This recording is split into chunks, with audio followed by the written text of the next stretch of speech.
India and Pakistan have canceled visas for their nationals to each other's countries as tensions rise between the nuclear armed neighbors.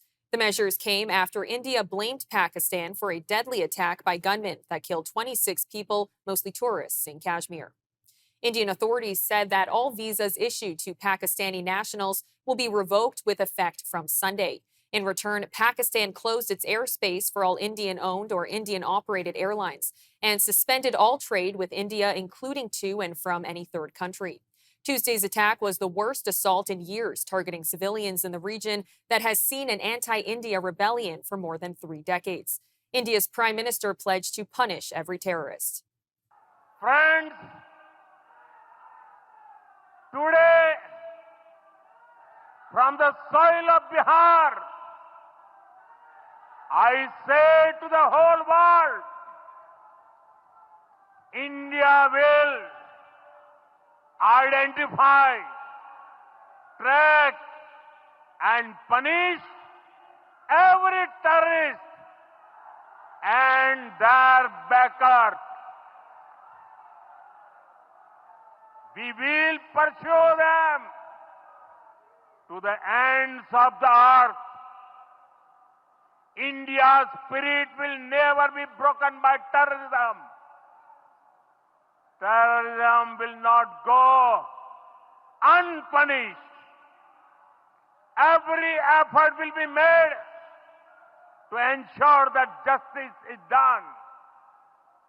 The entire nation is firm in this resolve. Everyone who believes in humanity is with us. I thank the people of various countries and their leaders who have stood with us in these times.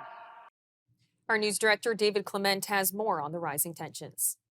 Thank you for that, Theresa. This is an incredibly tense moment right now in South Asia. But in order to really understand the importance of what is happening here, you have to go back to pre-1947 and 1947 when the two countries were created essentially as the British removed themselves from what was British India at the time. So British India, obviously under British colonial rule, come 1947, the British had prepared to exit.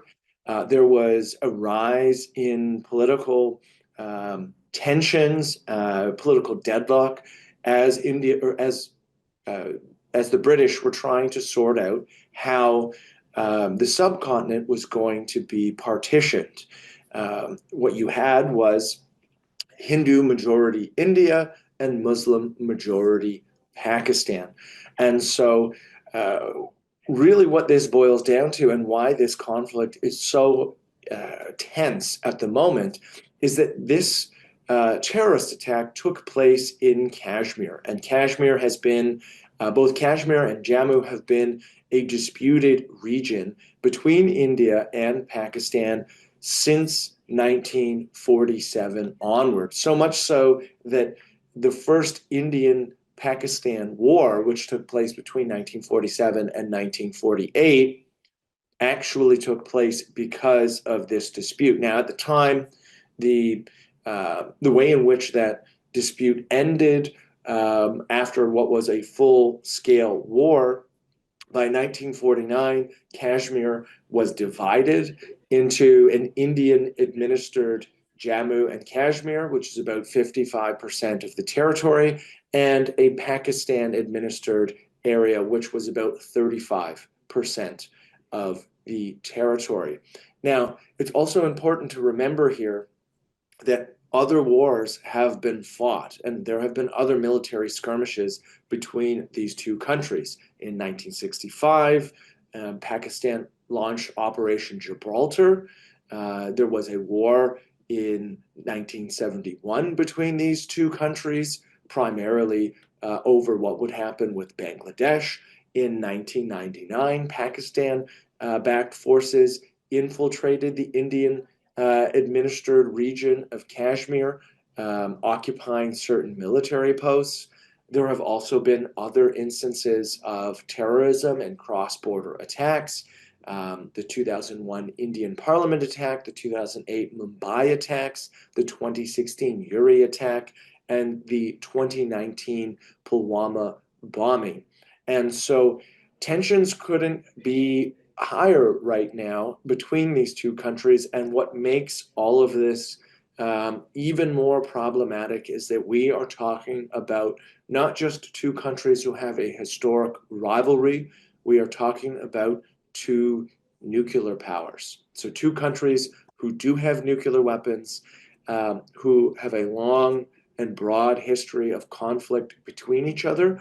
And so, this is something we are going to have to keep an eye on and continue to monitor to see if these two countries are going to continue to escalate, if their respective militaries are put on a state of alertness or readiness in response to how each country escalates this conflict. And so that is something we will be keeping an eye on moving forward. Back to you, Theresa.